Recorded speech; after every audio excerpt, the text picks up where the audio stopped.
Good evening, everyone. Thank you so much. Welcome, welcome, welcome to Leaders Are Readers Workshop. You know, the way we started and where we are today is completely a different paradigm altogether. But what has kept this energy, motivation, and this journey alive is your support. Without your support, it cannot be possible. The other thing that I would like to talk about, and it's very important because, late Mother Teresa, she had to say something that more than, if she was alive, she could have given example of coronavirus, but more than coronavirus, cancer, TB, she had to say that world suffers more from lack of acknowledgement. So it's very important to acknowledge people. And there's this one person that I am forever saying, वो अब मेरा speech का part हो गया हुआ है. That is Toastmaster Paramjot Singh. Yesterday there was a slight technical glitch. He is such a dependable person that आप कभी भी उसको call करो, you want help, he's there. Thank you, Param. You always make me so proud in front of everyone. Thank you so much, Param. Thank you so much, Abu. It's my duty to be correct at every time. Thank you so much. The other person that today we have a very, very special person. So now we have known each other technically for 6 months. Yes, I would rather say 6 months. We crossed paths at a very, we went for a different seminar and then we crossed paths. This particular person, the moment she spoke, so she was also an audience, I was also an audience. She went to speak something on the stage, and the moment she spoke, that calm, composed knowledge was so amazing. Out of, there were so many people out there. I'm not sure how many, I suppose 300, 400 people. Out of 300, 400 people, I went to this person in person and I asked this person for our contact details. I have been a part of a meditation session. I had the opportunity to be a part of a live meditation session. And I have to tell you, it was such an amazing, amazing time.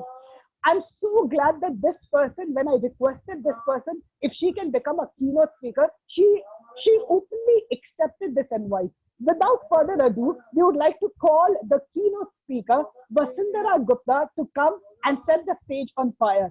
People, please unmute yourself and give her a thunderous applause.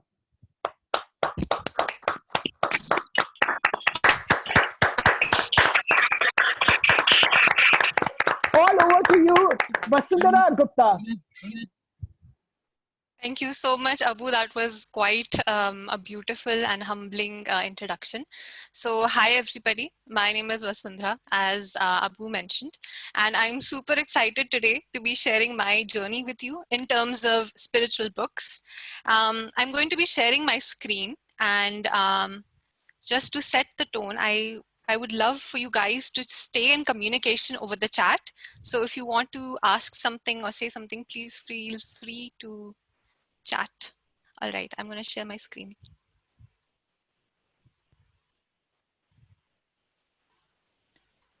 So let me know if you can see.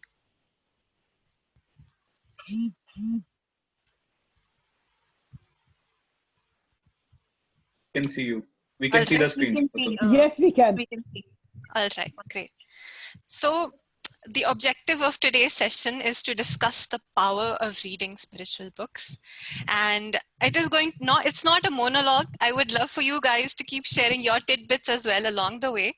So I want to open with a question, which is, have you read a spiritual book before? If yes, I'd love to know which one. And if not, I would love to know why not. So let's begin with that. Alchemist, is it a spiritual book? Sure. Okay, then I have read it. Great. What else is happening in the chat? I've read Elif Shafak's, 40 Rules of Love. Elizabeth Gilbert's The Big Magic. These are great books. And The Secret also I have read. Great. So there's Raj Yoga, Bhakti Yoga, Jnana Yoga. Wow, powerful. Is there anybody who does not read spiritual books? I'd love to know why not. Yeah, hi Vasundhara. This is Manyu Sahu. So I have never read any spiritual book. The main reason is I don't know whether there is any good spiritual book or not. Nobody has recommended me so far. So that's the main reason. I think after this session, I'll get to know some of the good books. I have a lot of recommendations. So Thank you. Great. Yes. Hello. Let's take a couple more. Hello. Through Yes, time. this is Sukanya. Hi, Sukanya. Yes, I have not also not read any spiritual book because I don't know. I have not much interest, and if I will get some good suggestion, then yes, I would like to go for it. Wonderful. All right. So we have a variety of answers here. And what I gather is that there are some misconceptions around spirituality in itself. And I think the biggest one that I get is, what is the difference between spirituality and religion? So when I talk about spirituality, I want to first talk about what happened. A couple of hundred of years ago, we had a certain person come into life, come into the world. They were enlightened, and then they brought this sense of peace and calm and grace. We claimed that they were God. We claimed that they were enlightened. They had very profound and simple messages for us, right? And as long as they were here, they delivered some very, very noble truths. So this is across all religions. While they were there, things were great. But as soon as they passed on, a couple of challenges started to happen. First of all, most of the books that were written, they've either been modified or they were not even written in their presence. So you can imagine that it all comes down to somebody else's narrative. It comes down to somebody else's opinion of what was said, right? And what began to happen is that instead of focusing on the message that this person was delivering, we started focusing on the messenger. So our message became diluted, and we started focusing on worshiping or idolizing or getting into stringent rituals. Now, I'm not trying to say that religion is a bad thing. No, in fact, if I could represent it in a Venn diagram, I would say that religion came out of spirituality. So in all of our religions across the board, there is profound truth, but in so many contexts, it gets diluted. And when I want to talk about a religious book and a spiritual book, I think there are three factors that I want all of us to take into consideration. The first is, like I said, our book should give us the message, and it should not be about glorifying the messenger. The second aspect is that spirituality is free flowing. It does not ask you to do something right or something wrong. It is a very brief and a very subtle guide into the journey, and it requires you to use your discernment. So by discernment, I mean you take what resonates and you leave out the rest. So that is the second aspect. And the third is that the truth will always be the truth. So in the spiritual journey, what you'll realize is that if you read any scripture that is religious in tone, they all say the same thing.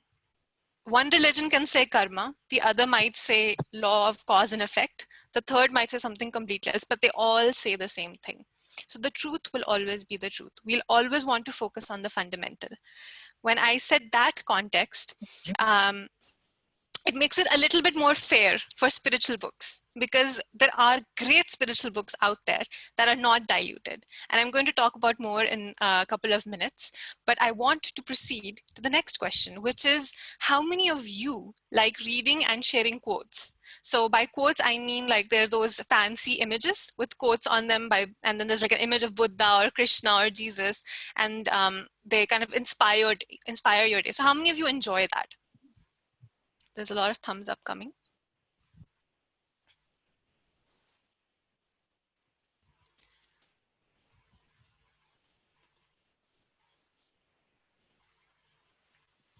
I think almost all of us. If anybody doesn't, I'd love to know why not. But is there anybody who doesn't like reading such things? Yeah. Mm-hmm. So this is Rolly, Yeah, really? and I like reading quotes, and very rarely do I ever share. It never goes with a picture because I think that's just consumption of bandwidth. But I share very rare quotes. Most of the times when I read a quote, I don't want to stop there, because I feel a quote is like a motherhood statement that carries a huge narrative and a huge number of stories behind it, which are worth learning and exploring. Bingo. So that's why I would never say that, yeah, I just want to read quotes. I don't think that that would do anything for my own growth. That's a very valid point, really. And that's exactly what I was coming towards, which is what is the benefit of reading and sharing these quotes? You get it. But initially, it's like, oh, this was meant for me. And then you move on, the rest of your day starts, right? Now, what if you could create a treasure house of such quotes? For example, a book. So you want to read a spiritual book, not just because it has a few quotes, because it embodies every single thing that you want to learn. Now, if you sat down with a book and read it sincerely enough, I believe that one single book could enlighten all of us. But as a bookworm myself, I just hoard through my books. So enlightenment is quite far for most of us. But that is the power of reading a spiritual book, is that there's this divine timing that happens. The moment you read it, something will come across and you'll be like, oh, this is exactly what I needed. It'll guide you from point A to point B. Right? And the moment you get this guidance, it is so profound. You will watch the universe start unfolding itself as per this guidance. So initially, when you're resisting things in life, things are not moving for you. But the moment spirituality steps into your life, the moment you start listening to this guidance, your speed to move from point A to point B becomes magnificent. And the third aspect and the third benefit of reading such spiritual books is, in today's day and age, we are so busy and we're so far and so disconnected that it's not possible for us to visit ashrams or to go to gurus or to keep practicing those things on a day-to-day basis. We are overconsumed and overwhelmed, right? And what happens is that even when people attend my workshops, they tell me, I liked it, but then I forgot about it after a few days. So what you could rather do is keep the embodiment in your house. The embodiment being the book. So if there is a book that could just be there with you, consistently reminding you, consistently guiding you that this is what you should do next. It's very subtle. Don't ask me how it works, but it does. It'll just guide you to the next step in your life. Then you really don't need a proper guru. I mean, there's no like, I'm not dissing any gurus, but I'm just saying that a book is as powerful as a guru. It can be your friend. And this brings me to my quote, which is, if a dog is a man's best friend, then I believe a spiritual book is the soul's best friend. It is required for you to feel completion in your life. I would now like to talk about reading spiritual books, because I believe that it is a little bit more challenging for most of us to stay with the book. There are three aspects that I would like to share, which is, one, we all have different learning methods. So for some of us, we like to physically read a book. For the others, we like to hear. And third learning method is visual. So the great thing about spiritual books is that they're present in audio formats. There are also profound spiritual speakers who've translated their books into proper videos. And when you get access to that, then your learning doesn't stop. So a spiritual book doesn't have to be accessed in the literal sense, but you still need to access that information, and it is readily available. We're in a world where there is plenty of information. We just need to access it. The second aspect is to let it sink in. So like I said, and I'm guilty for this, is I just flip through the pages and I just want to get more and more information out of it. But in the truest sense, if we could just let that information sink in and in some capacity embody what we're reading, then it has an effect. Even if you just use it to get from point A to point B, for example, I say surrender. And if you just do that in your current situation, then you've embodied it, right? You've done something about it. But if you're just reading for the sake of, it's not going to help you. It's not like other books which, come and go in our life. Spirituality is sacred and we have to maintain it as such. And third is, don't force it. So this might be counterintuitive, but I highly believe that there are so many great books out there that there's no point reading something mediocre. And by mediocre, it could just be mediocre to you. There have been occasions where I was going through this certain books and people are telling me, this is the best book, it changed my life. And I'm cringing through it because I can't finish it. And I'm thinking, okay, this is not working for me. When you're in a situation where spirituality is the thing you're looking up to, don't bog yourself down by trying to finish a book. This is not a competition. It's not about how many books you complete on Goodreads challenges every year. This is more about your internal journey. So putting all these three things into perspective, I think I'd like to move to my favorite part, which is to talk about the types of spiritual books that are available. Now, spirituality is very broad, and I don't know if you know this already, but it's a very broad category which has countless subcategories. I'm just bringing 5 in front of you, but there are countless more. The first is a logical or metaphysical nature. By that, I mean for us who seek proof of heaven. So there are many of us who question that, if God is there, where's the proof? If there's heaven, if there's reincarnation, where's the proof? There is proof. And there is scientific proof. If that gave you goosebumps, then these books are definitely going to change your life. They've definitely uplifted the trajectory for me because I came from a background where I was very logical. A computer science engineer only focuses on zeros and ones, right? So what we wanted was black and white. It's true or it's not true. And these books will definitely help you in that. The second kind is memoir or biography. So these are self-explanatory. And yes, I did say initially that you need to focus on the message and not the messenger. But the beauty of a spiritual biography or a spiritual memoir is that you're also on a similar spiritual journey in some capacity. And when you read someone else's experience, you're able to understand what to do. And it kind of makes you feel less lonely. It kind of makes you feel like, okay, I'm not going crazy. There's something else in store and I can look forward to something. So it acts like a mentor for you, even if you can't physically meet that person because they've passed away or you're just not in the same country anymore, right? And then third, which is my favorite, is practical spirituality. The reason these books are essential is that because in today's day and age, even if you know about karma, if you know about all these fancy concepts, I would say, you don't know what to do about them in real life. When you're in a situation that is really horrible for you, you don't want to think, okay, this must have been my karma. Sure, eventually you'll be able to feel that way. But until you're not feeling that way, practical spirituality will get you there. And by that, I mean, these kind of books help you with the tips, tricks, and tools to simply get you from point A to point B in a very logical fashion. 15 minutes. All right. So the fourth aspect is your mystical or fictional books. I club them together because not all mystical books are fictional, but sometimes when we as readers read them, we're like, okay, this is too good to be true, or this is so mystical, like it's so otherworldly. We don't know what's real and what's not, right? I would just say that when you're reading such a book, take it with a pinch of salt, experience it. Because there's something magical when you hold a spiritual book, you connect with it and you go to a different realm of being. And you've probably felt that with any other book as well, that you've really loved, you're just shifted to a different reality, right? And when you allow that to happen through a mystical or fictional book, what you'll discover is that the message is still very strong.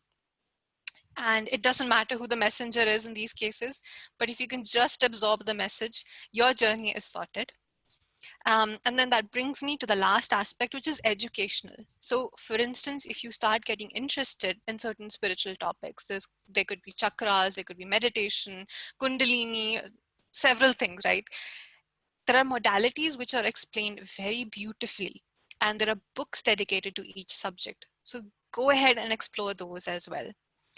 That being said, I've probably read like a good 70 to 80 books, but I've been only asked to recommend 3. But I'm taking the liberty to still recommend 10. So if for anybody who mentioned that they want to read a book, but they have not yet, these are my recommendations. You can take a screenshot if you would like. They encompass pretty much all of the points I mentioned, the types of books I mentioned previously. So I'll give you all a minute to, and these are around the world. There's no specific, it's not only from India, only from certain country. They're different eras that they were written across. So I think these are a good place for you to start. I think everybody should be done taking a screenshot. So I'm going to move to the next segment, which is giving the baton back to you guys. Let's talk about soul contracts. Abu?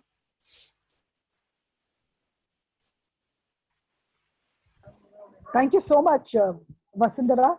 I suppose you have got 4 more minutes remaining. It's interesting. Do you want to take up some questions in that time then? Yes, let's take.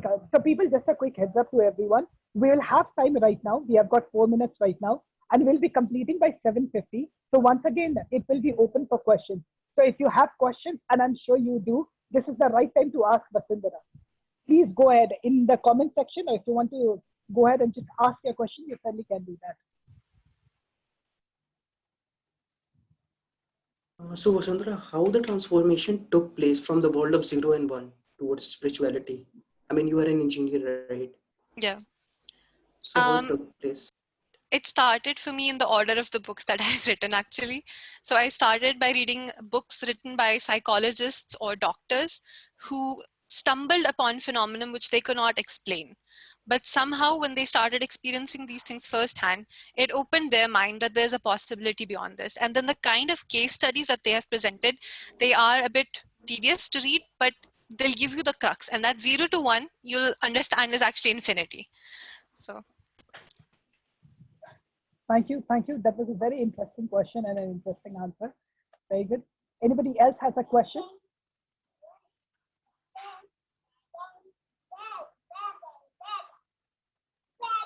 Okay. Vasundhara, I always have this particular question. How not to get overwhelmed? Because, whenever you start, so again, it's like, you open the whole treasure box, and no sooner you open the treasure box, the next thing that happens is that, this pour of knowledge and everything. How we can control ourselves for not getting overwhelmed? I think the finest balance is just to be consistent. So initially, because there's so much information out there, it's very easy for us to fluctuate between concepts and people and authors. But if you just stick to maybe 1 or 2 pages a day or 1 chapter a day, and you just imbibe it. So that's where let it sink in. That aspect comes into picture, is give it time to settle down inside of you before you keep plunging on to the next thing. And that should help with the overwhelm. I suppose binge reading is something that we need to avoid. You can't do that in spirituality. You'll drive yourself crazy. It will drive crazy.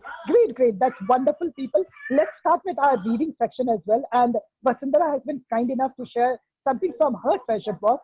Rahul bhai, if you're ready, can we start with okay. So people, here's what we will do is we will have Rahul starting, and once Rahul has completed, I would request all of you, once he has completed, you can raise your hand. And Rahul, today, can you choose the following readers? Is that okay with you, Rahul? So what is the time, like we have to read for 30 seconds? So at least let's ensure that we read one, one heading, or at least for 30 seconds, and then we give a quick gist about that. We can complete like one topic, right? Yep, at least one topic. Okay. So I have to choose who will start first, right? Yep, Rahul. Can you go ahead and start the process if that's okay with you? Okay. Thank you. Soul Contracts by Vasundhara Gupta. The Before Life. So, before we take birth, there is a certain incubation period. Imagine that in this period, you huddle together with your companions for a meeting. These are the people you share your life with today. From a person you talked to for a brief moment in the lift, a beggar on the street, your parents, your ex, to your life partner, and everyone else in between. The purpose of this spiritual roundtable conference is to decide the lessons you will learn in the life to come. These are soul contracts being written for you as you pursue the next ride to the earth. So I will choose the next person, right? Yes, Rahul. I also volunteer, Rahul. So I nominate Toastmaster Abu's name.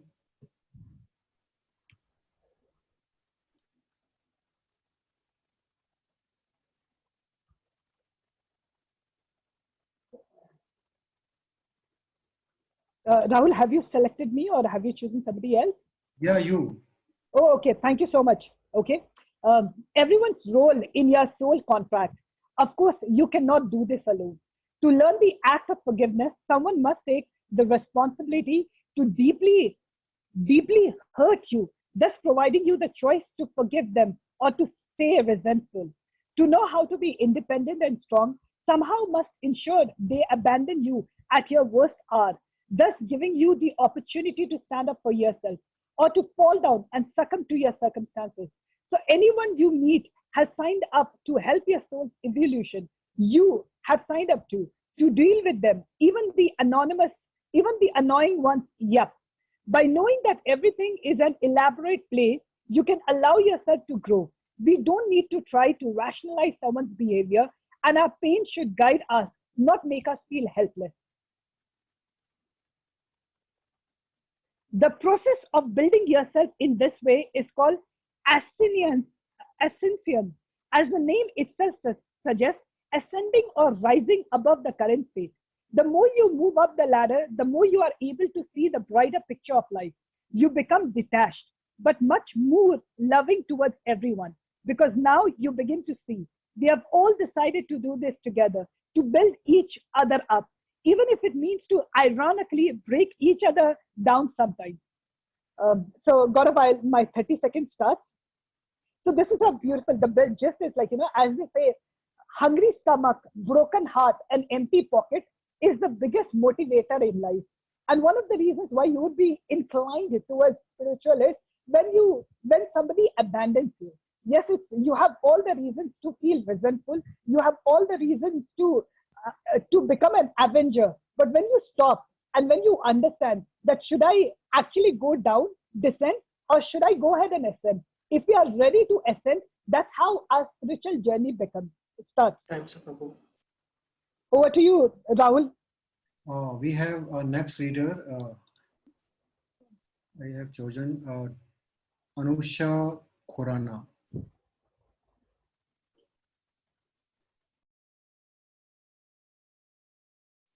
Yes? Okay. Hi, Anusha. Please start. I haven't got you. I'm sorry. No, I'll have to pass it by. Can you go on to the next person, please? Okay. Thank you. Gaurav, can you start reading? Sure. Thank you. Why are soul contracts different? How you learn things will be unique, designed to suit your soul's personality and requirements. As you progress, you may become the parent to a differently able child, so that you can learn to take care and love someone unconditionally, even if they have never been able to pay you back. And you might have to keep taking care of them for several years before you truly understand this. On the contrary, someone else might learn the lesson of unconditional love by having to deal with difficult siblings or stubborn partners that makes a lot bad choices.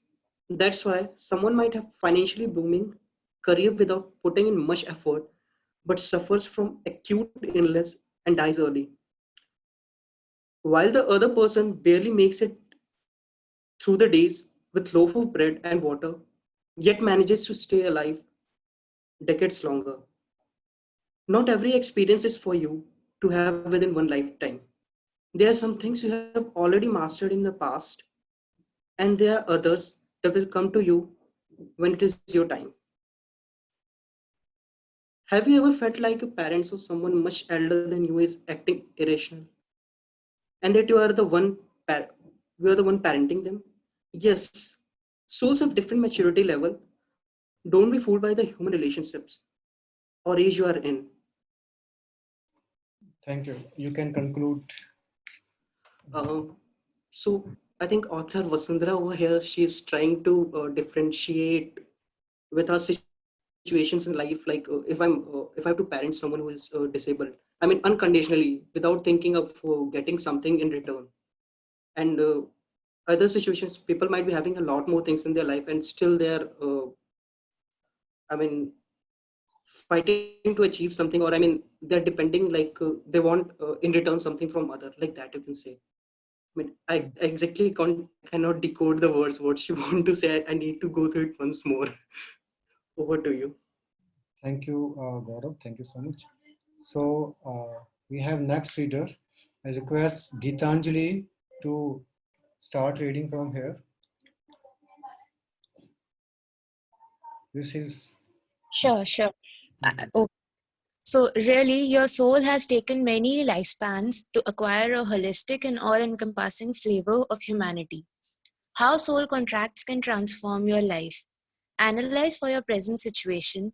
Is there someone who is difficult to deal with? Are you stuck in a circumstance and have no clue how to bring change? You must go deep down and try to find the root cause. What haven't you learned yet? What must you understand so that you can stop running around in circles and move forward to newer experiences? Conscious living is the mindset that says you are a soul in a human body here only for the soul's evolution. This helps us move away from the drama. So, what I can understand from this paragraph is that every difficult situation that we are facing in our lives needs to have some lesson hidden in it. And if we are to benefit from the soul contracts that we had formed before we took birth, we need to analyze these difficult situations and understand what the lessons are that we need to learn and we're not learning. Thank you. I request Mayank Sharma to start reading from here to here. What if you don't want to learn? As long as the lesson is resisted, it will resurface over and over again, and every time with a higher intensity, higher urgency. If you manage to let the lesson pass you in this lifetime, you'll have to make it up in the next. This is one way to look at innocent children who take birth and die soon after from grave illnesses. Through their soul contracts, they had to grasp how to be taken care of when they are absolutely helpless and crippled. Perhaps because they held too much pride in the past life to take favors. So let's put it this way. The only way out of it is going to be through it. But don't let that frighten you. When you allow yourself to look at everything as a catalyst for your soul's growth, you begin to enjoy things. As a consequence, it gets easier to identify what's missing/lacking from your palette and improving it. You become powerful within enough to be able to say, I'm going to acquire the new badge of honor. So my understanding from this is actually the line which says it in the, so let's put it this way. Can you scroll up? Yes, you can conclude. Yeah, so my understanding is that even if we don't want to, we wish to run away from it, we still have to somewhere down the line learn about this and get our understanding to live a better life. Thank you. So do we have time? I think yes. Yes, we have time till 8:50. Megha to start reading from here. Rahul, she is actually in the kitchen right now, so Megha would not be able to do that. Can we move to the next reader? Navjot. Navjot.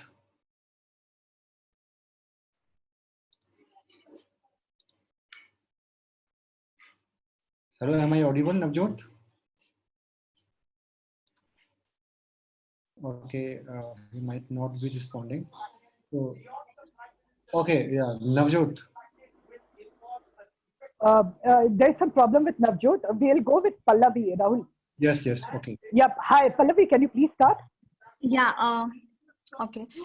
So you consciously experience whatever life brings, catch hold of the lesson, and brush off the dust from the adventure to sail. This is good enough. And now let's explore something new. That's where your role ends. One last step. Now comes the role of the universe. It's going to test you. Once you believe that you have truly integrated a value into your life, the universe is going to put forward a few more scenarios in your soul contracts where you must display your recently acquired skill. If you haven't learned correctly, you may respond like an older version of yourself would have. If you are able to respond differently, you have made progress. So if you pass the test, the lesson is complete. Even if something reoccurs, it won't have power over you, and you will feel the freedom and transformation taking place. If you don't succeed, try again and see where you fell short. This isn't a mockery from the universe. It doesn't hate you. It's just simply showing you that there's more work to do in this certain chapter. Thank you. Can you conclude in 30 seconds? Hello. Please conclude in 30 seconds what you have read. So I would like to conclude from this paragraph is that that life throws so many challenges, and life itself prepares you for a different lesson. So universe throws a lesson onto you, and from that you have to learn that this particular situation can be handled in this way. And if you are not able to learn it in the one go, then again you can learn it when the life throws the same scenario towards you.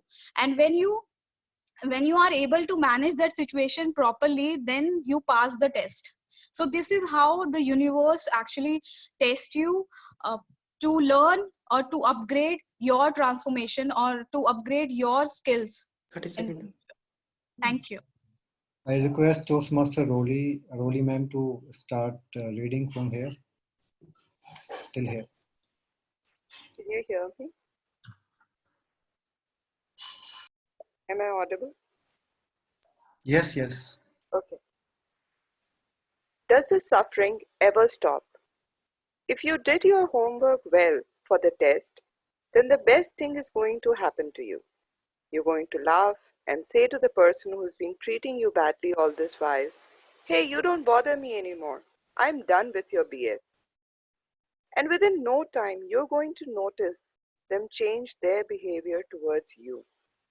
Precisely what happens when young kids face their bullies. The bullies lose their power and find a new target. This is very fast-paced. It doesn't have to take weeks or months to happen for you.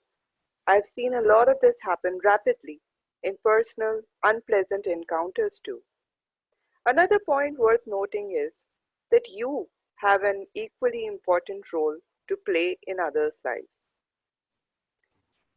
So I'd like to, thank you.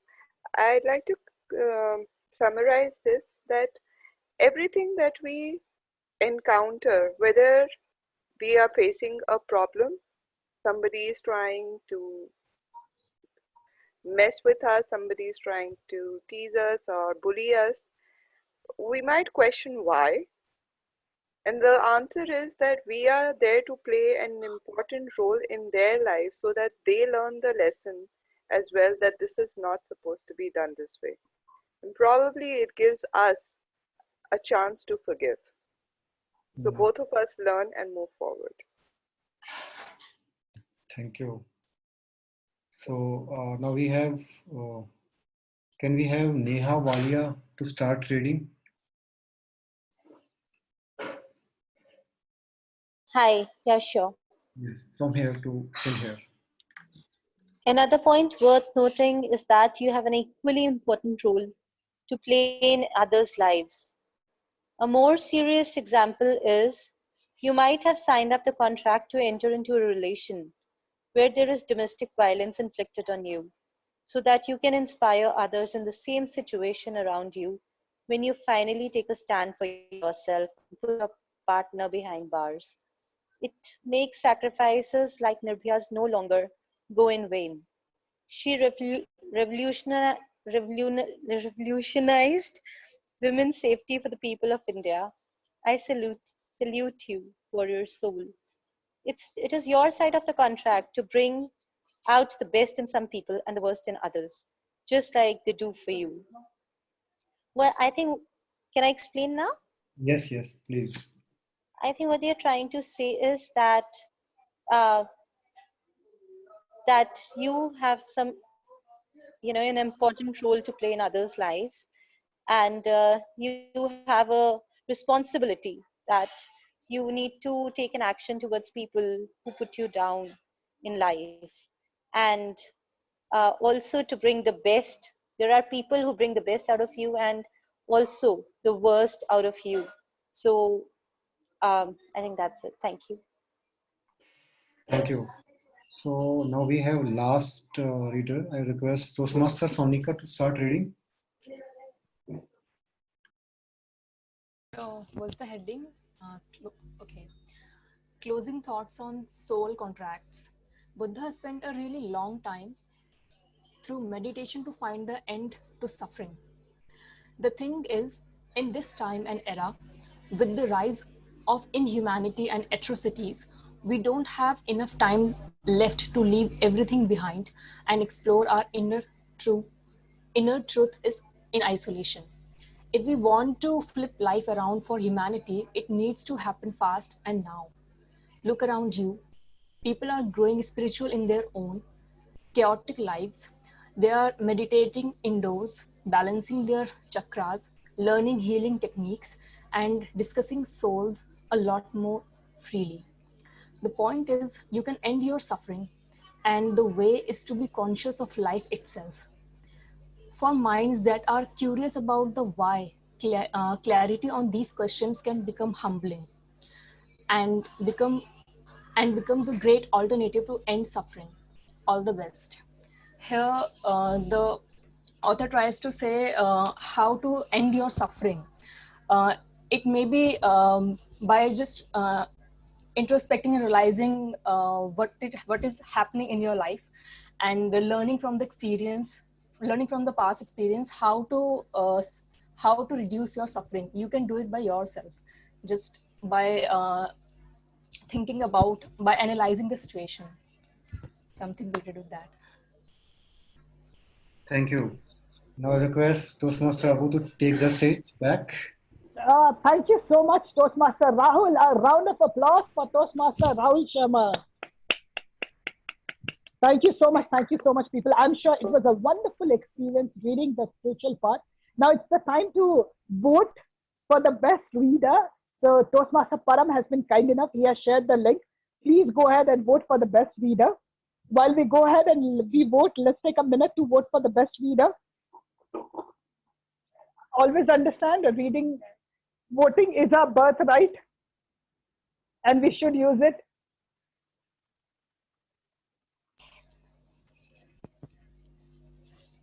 Thank you, Vimanyu.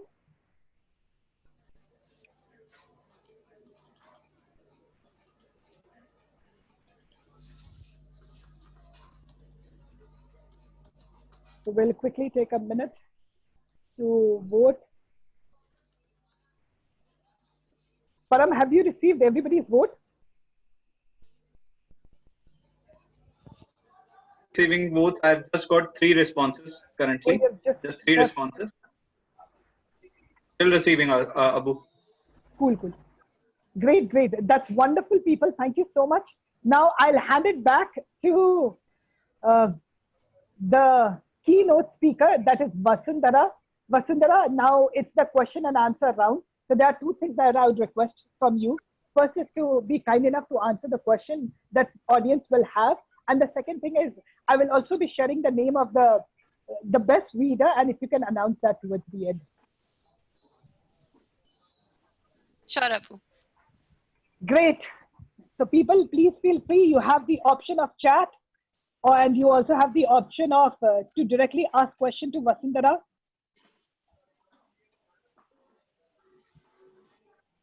May I go ahead? Yes, please go ahead. Thank you.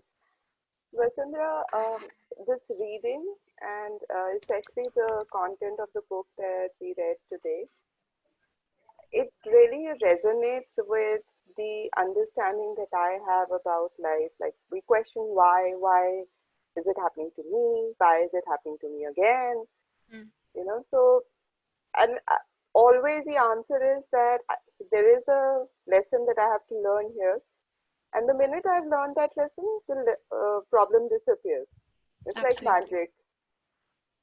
But when I read these books, I want to come and implement it consciously in my life. I still feel a challenge there. Subconsciously, some things might be changing, but I don't want it to be such a slow process. I want to speed it up? How do I do that? That's a very interesting question. So how would you speed it up? Is initially I mentioned moving from point A to point B. The reason why our life is slow is because we have resistance. So now that you're aware that there is a lesson involved, what if the first time itself you asked in any situation that troubled you, what is the lesson? What am I missing? And if you could do that initially, then you won't have to be in a recurring pattern. And as for the recurring patterns itself, we have tendencies. So you have to understand that as much as we want to speed up the process, some things take time because they're at a subconscious level. We've done that for 20 years, 30 years, and it can be a challenge for us to exit that loop ourselves, right? Be very patient, very kind with yourself. If you're not able to make it through at the first time, that's okay. So I think it's a balance of being patient with yourself and then encouraging yourself to just keep stepping forward without getting emotional about the whole circumstance. Thank you so much. That helps a lot, actually. I'm glad. Thank you. I think we have questions in the chat as well. So Vimanyu asked, how in everyday corporate life and situations spirituality can be implemented? This is my favorite question because for 3 years, it took me like so long to figure out the balance between spirituality and corporate life and not. I've written like a long post about this as well. If you want, you can check that. But to summarize a few things you can do is we have the tendency to fill up every single moment with doing something. And spirituality is about being. So the moment you're free from work itself, don't check your phone. Just take a moment to breathe in the environment that you're there in. Second, when you're driving back from work, for example, we have the tendency to turn on a podcast, to do our meetings in parallel, to talk to the wife at home or whatever. There's something happening in parallel. Stop parallel processing. We're not computers. So we need to focus on where we are and try to limit our exposure to the infinity of thoughts that are going on. Another great example that I would like to say is that when you're in a tough situation at work, it's very easy to get trapped in the drama, right? There's somebody at work who said something nasty. There's political drama. There's all of that stuff going on. Just be aware that you don't have to be a part of the drama. And that will simplify so many things. Just not speaking is so much better than saying something inappropriate. So these are just a few of the things you can do, but I'll try to move on to the next question if that helps. Oh, thanks, Vimanyu. Rahul asks, how do we decide the lessons we are going to learn in life before taking birth? Okay, this is a very complicated question and I'll try to simplify it, but if I can't, it's because of lack of time. There's an entire book written about it, which I used as my reference. But what happens is that there is something called karma. What we've done so far has accumulated for us, right? Now, based on that accumulation, we have preferences. So maybe some souls love to travel and they take birth in families that are travelers, or some are nomads, whatever, right? This is just one example. And the tendency for us to be that way is used to help us process the lesson. So the fundamental lesson is going to be the same: forgiveness, compassion, acceptance, surrender, love. But how we experience it is a beautiful mesh of so many factors. There are soul contracts. So the person that I've taken birth with over and over again will become a friend to me. I'll become comfortable with them. And I'd prefer to take birth with them so that we can complete each other's journeys and help each other to move forward, right? So then you have soul families into picture. And there's a lot more stuff, but I'm not going to keep going on and on about it. Let's move to the next if we have time, right? Time till 9. Vasundhara, you can go on. You have 10 more minutes. Vasundhara, we have Pallavi. She has been raising hands for quite some time. Pallavi Yadav. Sure. Hello, hi Vasundhara. I just wanted to ask you one question. How do we actually get to know that we have met someone, or like the soul, what we actually talk about, that we have a spiritual soul with whom we are connected, and like in the life partner or any other soul. So at what time we actually realize that this is the exact soul we have been looking for, or or does this phenomena actually exist or not exist? For the existential part of whether it is valid or not, I would just say read the metaphysical books. But to answer your question, the second half of the question, which is how do you recognize it's happening, is that example, 100 people are going on the street. Would you be inclined towards all of them? Probably not. Even within your own family, there are some people you're more attracted towards and some people that you don't get along with. The amount of time that anybody is spending in your life will determine that you have a soul contract or not. So sometimes we force relationships. We want somebody to marry us. We want to date somebody. We're not able to. That's because the soul contract isn't there. It's as simple as that. So if somebody's in your life, it's not by chance. That is the soul contract. Okay. And sometimes it's unpleasant. So Thank you, Vasundhara. Thank you, Pallavi, for the great question. Vasundhara, do we have any exceptions here, or is it the law that everybody has to follow? I think it's valid as long as we're humans, as long as we're tied by karma. Just wondering if there is a... Vasundhara, there is a question from Gitanjali. Can you please answer that? Yes. Can you please see the chat? Yes. How do we know whether we're on the right path to learn lessons pre-decided at birth or if we've deviated? Is deviation even possible? No. Deviation is not possible. We are always consciously or unconsciously getting to the final destination. But sometimes when we resist too much and we fail to understand the lesson, like I said, you miss the entire point of life and then you have to take a rebirth and the lesson is quite intense for you. Resistance is, I think, our biggest enemy in the entire journey. And how would you know that you're on the right path is simply that, life is moving smooth. So people on the spiritual journey say that it feels like living multiple days at once because so much is going on. Events are moving super fast. You're able to manifest the reality you want. And I'm not talking about law of attraction, but more of like, I've cleared my past karma. I've, I've gotten rid of the toxic people. And now the relationships I have are great. My career is great. That is the direction. If you're moving in that, you're probably on the right path. But even if you're not there, you can always get there. So that's the point. You have free will at every single point to make the right choices and fix your life within minutes for some situations.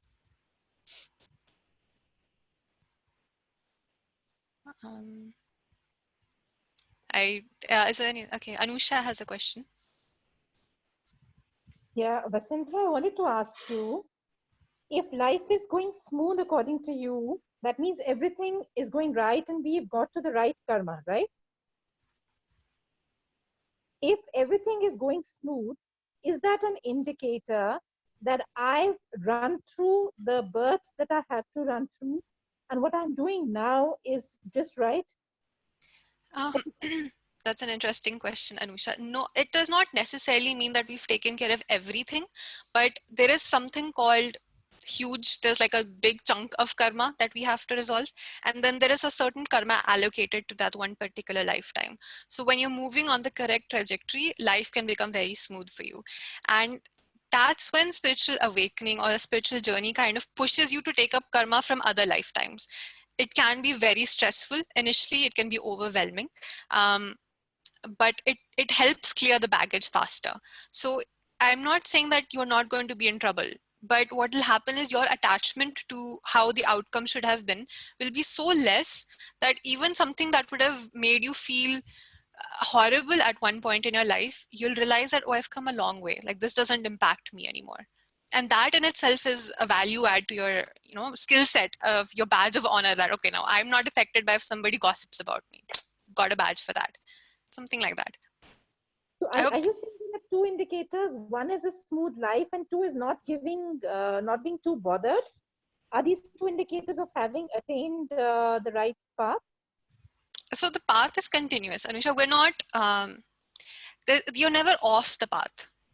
First of all, right? Okay. Like we want to believe that there's something as a right decision or a wrong decision. No, universe has a way of self-correcting itself. It will make a point that you learn the lesson whether or not you want to, but it's up to you. If you resist less, you're going to get there faster. If you resist more, you're going to have a tough time. But smooth in itself is not the key factor. I would say that for spiritual people, especially those that are working actively on the karma, their life can be quite a mess. But what happens is it also resolves just as quickly. So I would say that your detachment is probably a better way of answering. What would be the highlight of being on the right path relatively? Okay, thank you. Thank you so much. Thanks, Anisha. Great question. We have 4 more minutes. Okay. Is there any more questions? Okay, there's one from Rahul about have you witnessed past life regression or future life regression? Progression. I have gone for past life regression. It is a topic very dear to me, and the first book that I recommended actually on the list is Dr. Brian Weiss's work. He's the pioneer in past life regression, and I would say that take it with a grain of salt. Not everybody believes in past lives, but what you do understand is you're tapping into subconscious mind, and there are things that traumatize you, things that you will discover that were hidden somewhere in the subconscious, and when you access them, they can come out in a way that startles you at first, or you'll be like, where did this come from? Either way, something is happening at a subconscious level that is opening up the possibility for you to heal. So even if what you accessed was not validated as a past life, it can still produce intense healing for you. And again, there's I'd love to share my email address with everybody. If you have more questions or you want to reach the blog, everything is written in like massive detail there. But I'm just like touching the tip of the iceberg for all these things. I'll take one more question and then I think we should announce the thing, right? Okay. Mayank asks, what daily mindfulness acts can we follow to be more in touch with our spiritual side? I think mindfulness is very versatile, but the recent practice that I've been trying to do is be more present in my physical body, because we're always in our heads and this thing is always functioning. It's overthinking, it's churning out new data for us to process. We want to step back into the body. So either when you're taking a bath, just try not to be anywhere else. Enjoy your bath time. If you're having a cup of tea, just sit down with the tea. People call it ikigai in, I think, Japan. Or you can simply just take a walk and not use your earphones or not talk to somebody at that time. So small activities where you just are conscious for 5 minutes that I can do these with a little bit more relaxation. One huge tendency all of us have lately is we eat our food too fast and we choke on our food, or we're talking while we're eating. So that is one thing that people say, don't do it. Like that's one thing I've been forcing my family not to talk when they eat. I think these are some examples that I can think off the top of my head. So thank you for the question, Mayank. I'd like to announce the best reader, which is Neha Walia. So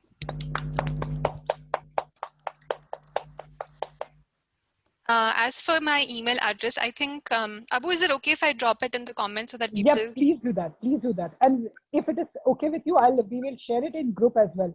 Our leaders and readers group. Is that okay with you, Vasundhara? Yeah, that's fine. That's the email address. Oh, I sent it privately to somebody. Sorry. Everyone in meeting, sending it across.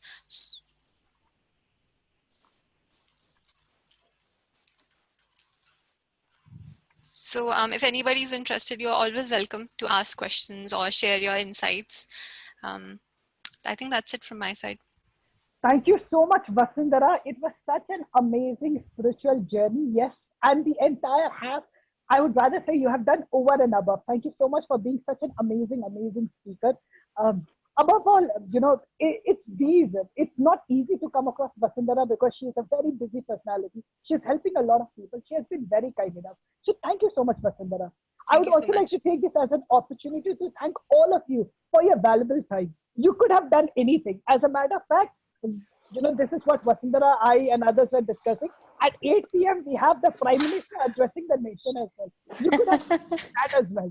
But you chose to listen to her. And I'm sure she has done justice. Neha, congratulations, you are the winner. and we would want you to feel special. Therefore, we will ensure that you become very popular on LinkedIn and all social media handles. How does that sound to you? Thank you. It sounds wonderful, Abu, and very, very motivating. Absolutely. Thank To you so join much. more meetings and to talk more on your meetings. It's lovely. Thank you so much. And when it comes to Vasundhara, abhi dene ko, the only thing that we can give from our end is blessings, good wishes. Apart from that, we will also go ahead and we'll recommend you on LinkedIn, Vasundhara, for this amazing, amazing workshop of yours. Thank you so much, Abu. And you guys are just incredibly sweet. I'm not sure how to respond to so much of admiration, but thank you so much. It's an honor to be here with you all. Thank you, Thank you so Vasundhara. Thank you so much. Thank you. Param, is there anything else that needs to be covered before we officially end this workshop? Yes, Abu, we need to take a memory picture so that Yes. How can I forget this, people? May I request all of you to please switch on your camera and please smile today is the craziest and the happiest day. Let's assume that tomorrow the lockdown is getting over. That's the kind of happiness. Wow. Okay, Param, if you can take a picture, this happiness will not stay there for a very just long waiting time. for 5 more seconds and I'll click. 5 more seconds. Okay, Rolly is there. So, okay, I'm now going to click a picture. So smile, please. Smile, please.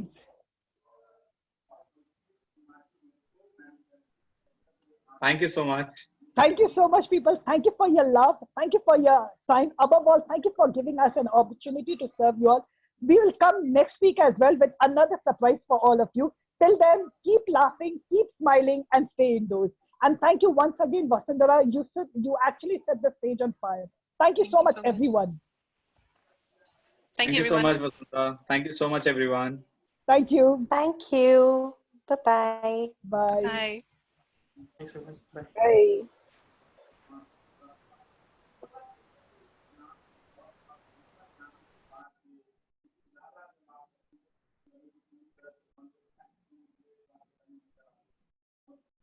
Param, please share the link with me also, the LinkedIn or wherever you Sure, are sure. going to upload. Sure, Neha. I'll get back to you.